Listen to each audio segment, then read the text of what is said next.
Hello, good morning, good afternoon, at magandang gabi sa inyong lahat. Magandang araw po sa ating lahat sa mga oras na to. Narito ako ngayon at magbabahagi at mag-encourage sa bawat isa sa atin. Kailangan talaga to sa buhay natin. Para sa bawat isa. Bago tayo magsimula, tayo po'y mananalangin. Purihin ang Panginoon. Panginoon naming Diyos, salamat po sa biyaya muli mong ipinagkaloob sa amin. Kami ay nagpapasalamat sa pagkakataong ito upang magtipon at magbahagi ng iyong salita. Panginoon, gabayan mo po ako. Kaming lahat na narito ngayon sa pag-uusap na ito at ipahayag mo ang iyong kalooban sa aming mga puso. Sa ngalan ni Jesus, Amen. Hallelujah. Mga minamahal kong kapatid, isa ang pinakamahalagang tanong sa ating pananampalataya ay bakit nga ba tayo naglilingkod sa Diyos o sa Panginoon? Dahil ba ito sa isang obligasyon? Kung obligasyon lamang? O dahil alam natin na mayroon tayong makukuha mula sa Kanya? O baka naman dahil batid natin na ito ang ating layunin sa buhay. Purihin ang Diyos sa umagang ito. Mga kapatid, sa Mateo 23, verse 27 and 28, ating mababasa ang pagpapahayag ni Jesus laban sa mga mapag-imbabaw. Nagkukunyari ba, mga kapatid? At pagiging mapag-imbabaw. Sa inyo wala ng kahulugan ang inyong pagiging banal kung nagpapaimbabaw kayo. Kaya sa harap ng mga tao, ngunit sa loob-looban ninyo, puspos ng kasamaan at pagkakasala. Ibig sabihin, mga kapatid, minsan kasi tayo nagsasalita, nagsishare ng gospel ni Lord, pero yun nga, wala sa puso natin. At batid ng Panginoon yan, alam niya na anong laman ng puso natin in time na tayo ay nagsishare ng gospel ni Lord. Batid natin na ito ang ating layunin. Ang layunin natin sa buhay, mga kapatid, kung tayo nagsiserve sa Lord, ay para ang Panginoon ay matutuwa siya. I-bless niya tayo sa mga tao na nagpapaimbabaw. Ay dapat, mga kapatid, baguhin na natin ang ating style. Dahil kita at nakikita ng Panginoon yan kung ano po ang laman ng puso natin. Salamat, mga kapatid. Sana ay maintindihan niyo po ang aking sinasabi dito. Ang tunay na Kristiyano ay hindi lamang sa panlabas na anyo. ipinapakita ang kanyang pananampalataya, kundi sa kanyang buong pagkatao at kalooban. Yun ang totoong Kristiyano, mga kapatid. Na walang kalakip na kasinungalingan ang ating ipapakita. Dahil ang Panginoon nga ay alam na alam niya po ito. Kaya andito ako sa umagang ito para mag-share ng kanyang mga salita. May mga pagkakataon na tayo ay naglilingkod sa Panginoon dahil sa mga personal na pakinabang. Di ba mga kapatid, minsan mayroon tayo ganun personal, ay mag-pray ako ngayon dahil may hinihingi ako sa Lord, sana ibigay niya, ganun. So, mayroon tayong intensyon na mali, no? Personal na pakinabang na maaari nating makuha. So, ang ating paglapit sa Lord, hypocrite, mga kapatid. Yung bang lumapit lang tayo dahil may kailangan tayo. Pero sa totoo, hindi.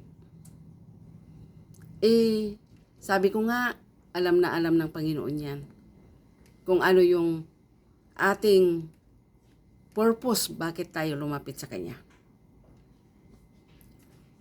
Subalit ang tunay na nagsunod sa Kanya ay nagmumula sa pagnanais na ibigin siya at sundin ang Kanyang mga utos. Yun ang tunay na lumalapit sa Lord.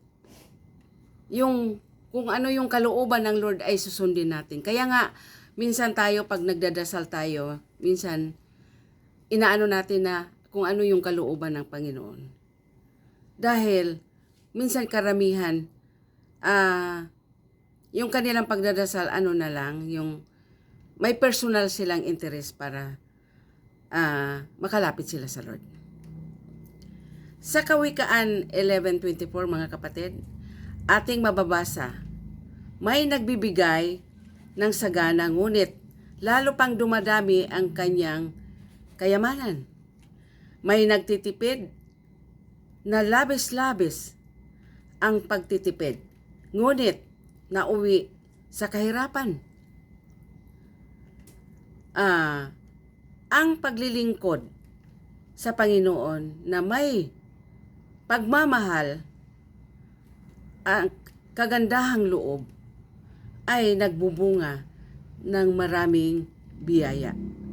Hindi lamang sa kaluluwa natin, kundi sa pagiging sa buhay natin sa pang-araw-araw.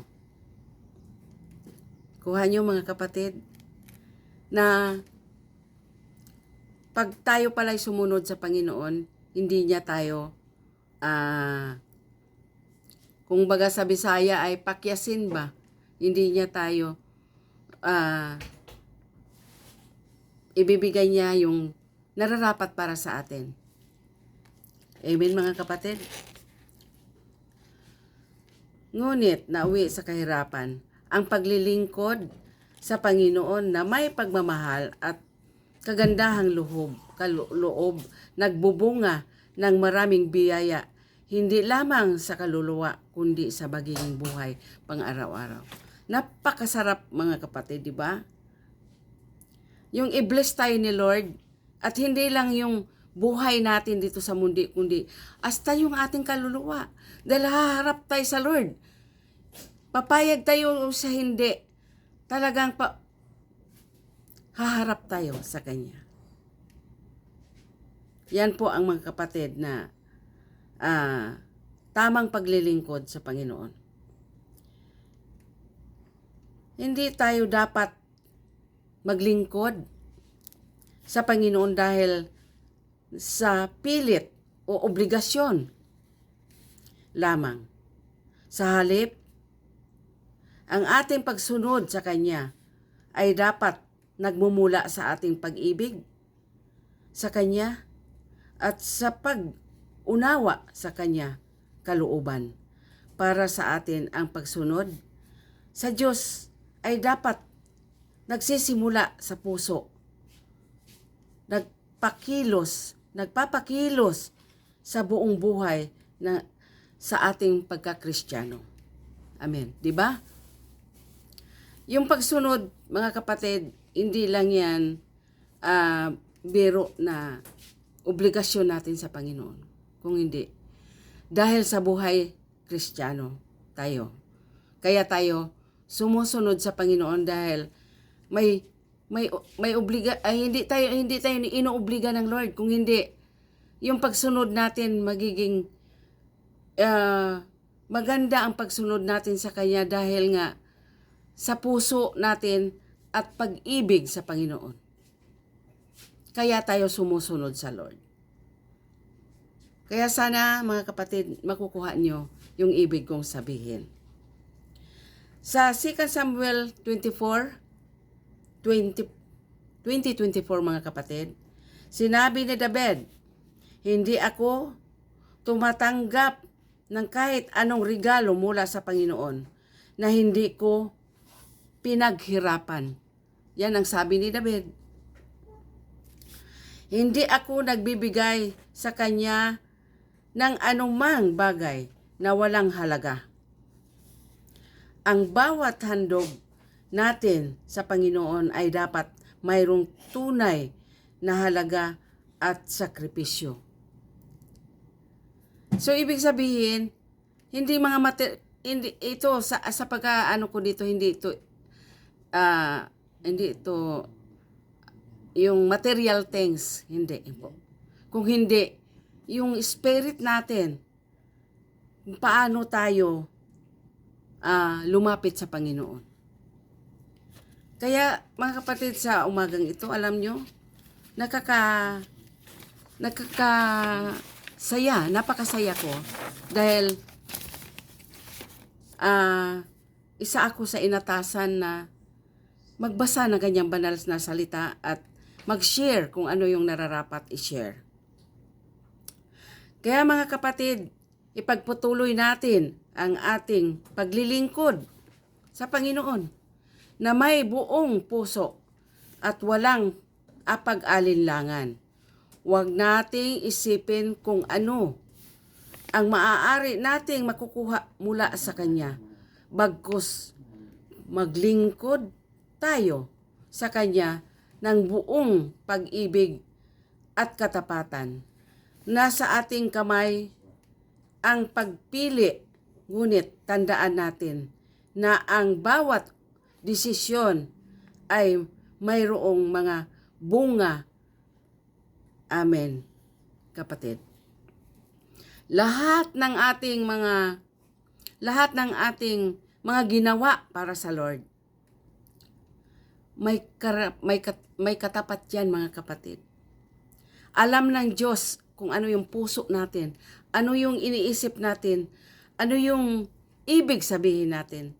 Alam ng Diyos lahat. Kaya, tayong lahat, mayroong katapat na mga biyaya na matatanggap pag tayo ay tama ang ating pagsunod sa Panginoon.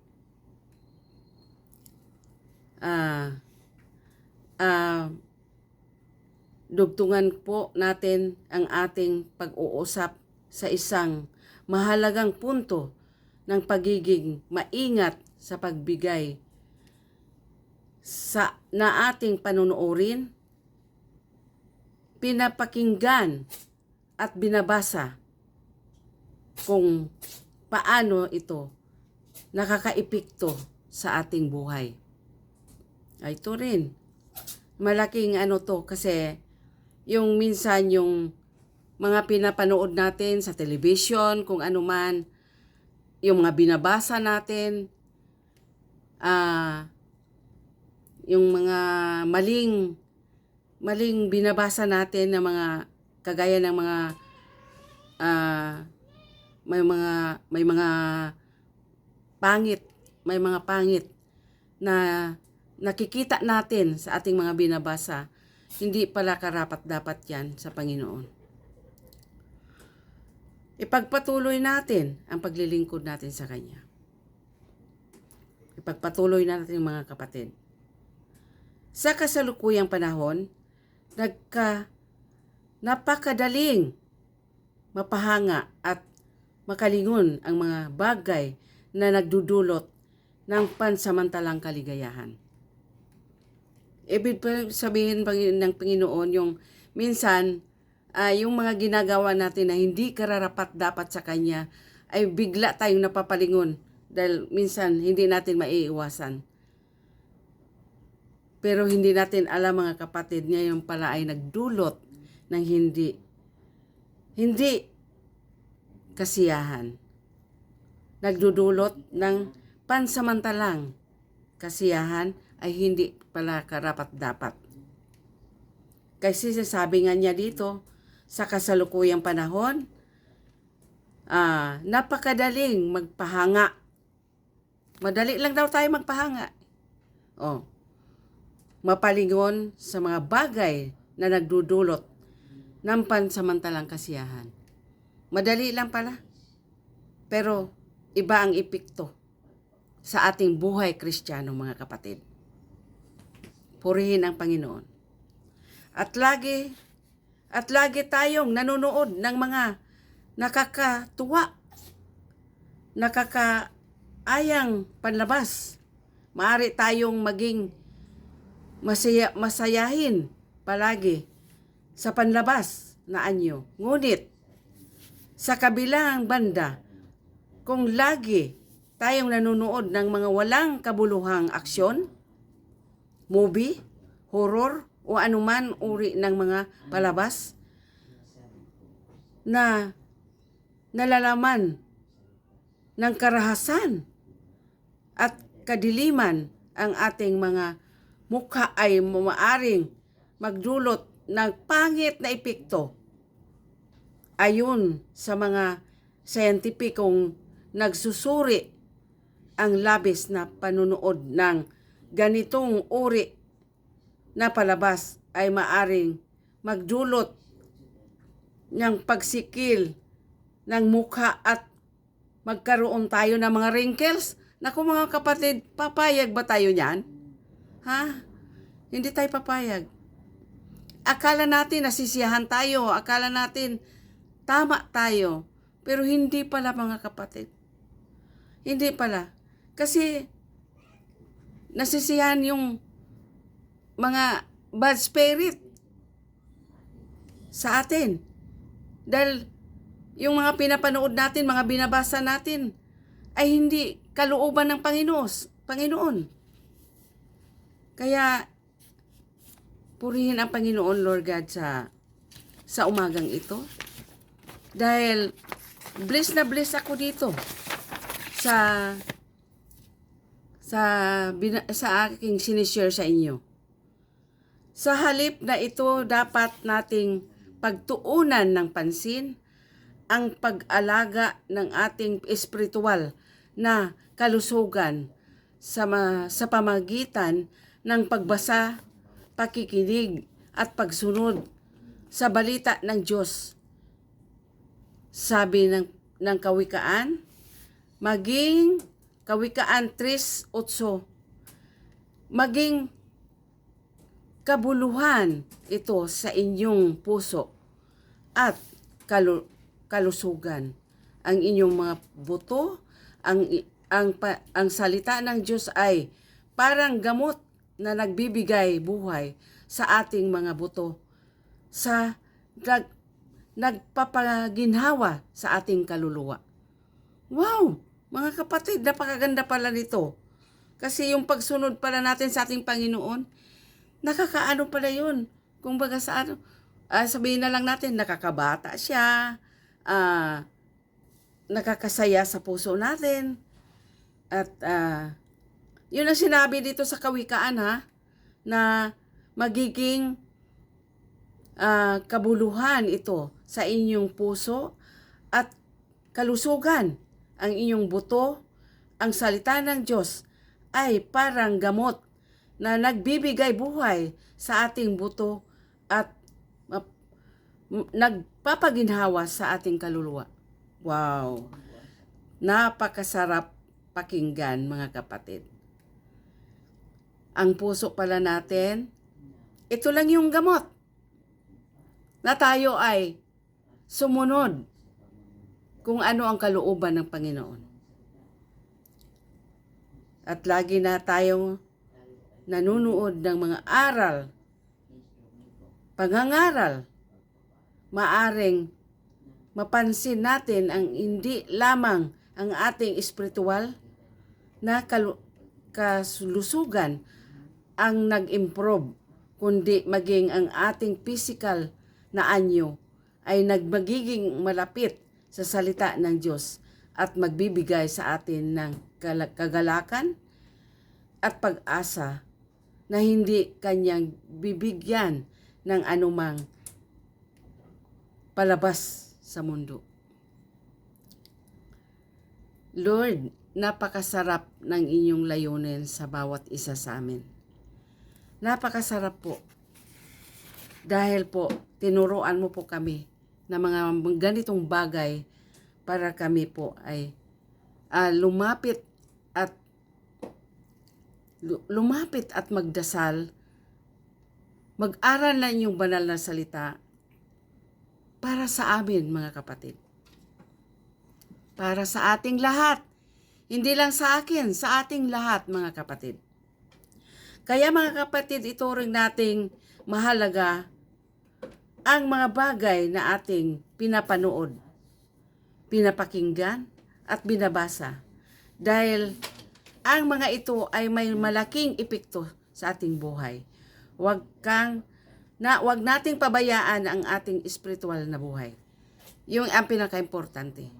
Yung spiritual na buhay natin dahil haharap tayo sa Panginoon, mga kapatid. Papayag man tayo o hindi, tayo'y haharap sa Panginoon. Sana na may natutunan kayo sa aking sinishare sa inyo sa umagang ito. Dahil ang layunin lamang dito ay mapabuti tayo, yung ating relasyon sa Panginoon ay maging maayos. Yan lamang ang layunin ng Panginoon dito at wala na pong iba. At pinupuri ko po kayong lahat. Kayong lahat ngayon na nakikinig sa akin, nakikita niyo po ako kung ano ako noon. Kaya mga kapatid, purihin ang Diyos sa umagang ito, sa gabing ito, sa tanghaling ito. Ay buong puso ko, inialay sa inyo lahat ito, mga kapatid. Hindi lang sa akin, sa lahat na sumusunod sa ating Panginoon. Sa lahat-lahat. Hindi lang sa isang tao. Sa lahat ng mga sumusunod kay Jesus Christ.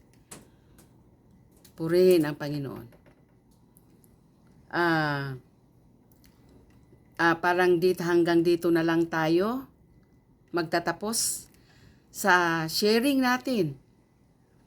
Sana may nakuha kayong aral at may natutunan kayo sa akin. At nagpapasalamat ako na andyan kayo nakikinig. Andyan kayo na ang Diyos ay gumagabay din sa inyo. Ang Diyos ay mahal kayo ng Diyos. At dapat na mahalin natin ang Panginoon sa buong puso natin, sa buhay natin. Hallelujah.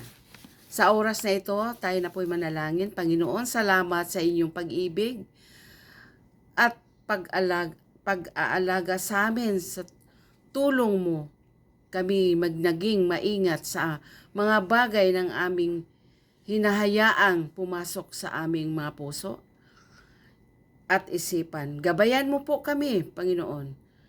sa pagpili ng mga bagay na nagbibigay karangalan sa iyo at nagpapalakas sa aming espiritual at kulusugan. Sa ngalan ni Jesus sa umagang ito. Amen and amen, Lord. Hanggang ngayon, hanggang dito na lang mga Panginoon. God bless you. God bless you all. Sana may makukuha kayong aral sa akin na mga kapatiran ko, mga kaibigan ko, pamilya ko. Thank you. Thank you, Lord. Purihin ang Panginoon sa umagang ito. Thank you, thank you, thank you. In Jesus' name we pray. Amen and amen, Lord.